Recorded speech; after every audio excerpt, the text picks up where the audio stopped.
are we being bullshitted? So I have an M1 Mac Mini here. Okay, albeit it's only the 8 gig version of RAM, but from what I've read, that shouldn't make a huge difference. I'm running 28, that's 28 instances of Diva, and I'm doing the same here on my i9 Mac, okay? Now, for all intents and purposes, I've been led to believe that these M1 chips are as good as, if not more powerful, especially in native mode, at running on the M1 chip. Now, this is running Diva. Diva is this plugin here. Now, the reason I got this was to test it. Okay, this is also running Diva. Okay? If you want proof that something is not right, check this out. I'm pleased I found out this way rather than selling my Mac.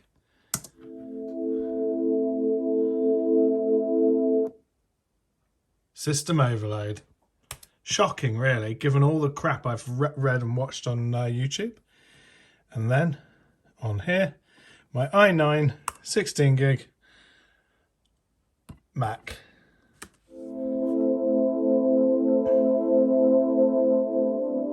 Look at that.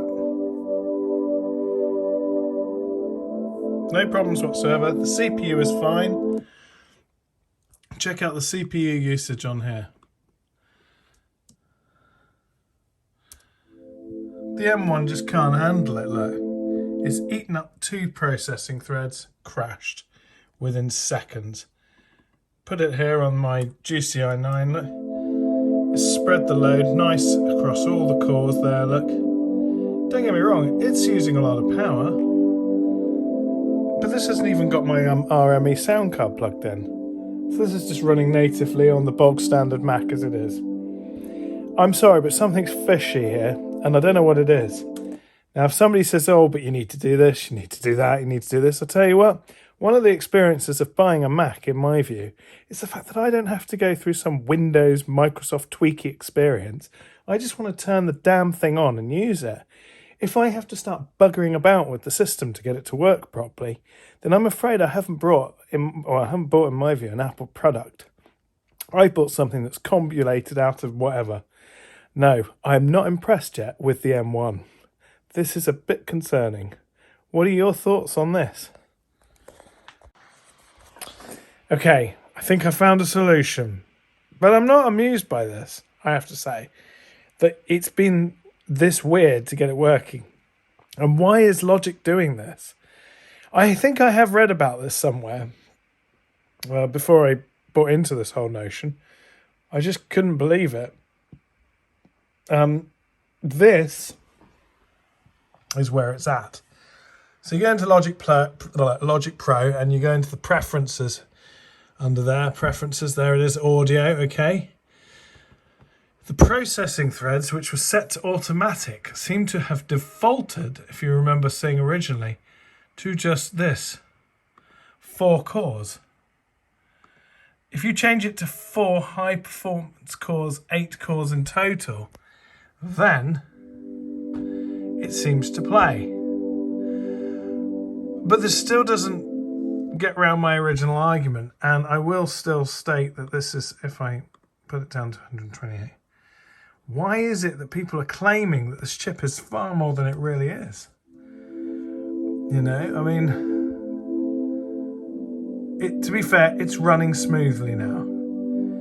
And it will take a bit more of playing with it for me to totally understand whether this is exactly how it should run. But out the box, my Intel i9 would just play. It's almost like that whole feeling of, should you upgrade? Is it a good time to upgrade on the first reincarnation of something or development? Is it the best time to do it? And the answer is plainly no. I don't care if people tell you that this is the future. You want the damn thing to work now, not in 10 years' time. I want it to be playing my music without sweating. Yes, this thing blasts fans, it pumps heat out, it's a hot beast, okay? But the point is it bloody works. All right? Like any hammer, tool, chisel, whatever. You want it to just do the job. I'm quite emotional about this because I've spent a long time looking at all the YouTube videos on the technology and how amazing the M1 is. And quite frankly, I'm just like, bullshit. Bullshit, bullshit, bullshit. Go and get yourself a working computer that works. If you go out there now, obviously you're going to end up with the M1 processor in a Mac. But I have to say, compared to my experience with Intel, the initial hurdles, everything that I've been told, it's a bit crap. It's just nothing like as smooth and lovely as using the i9 processor that I've used in my MacBook 16-inch.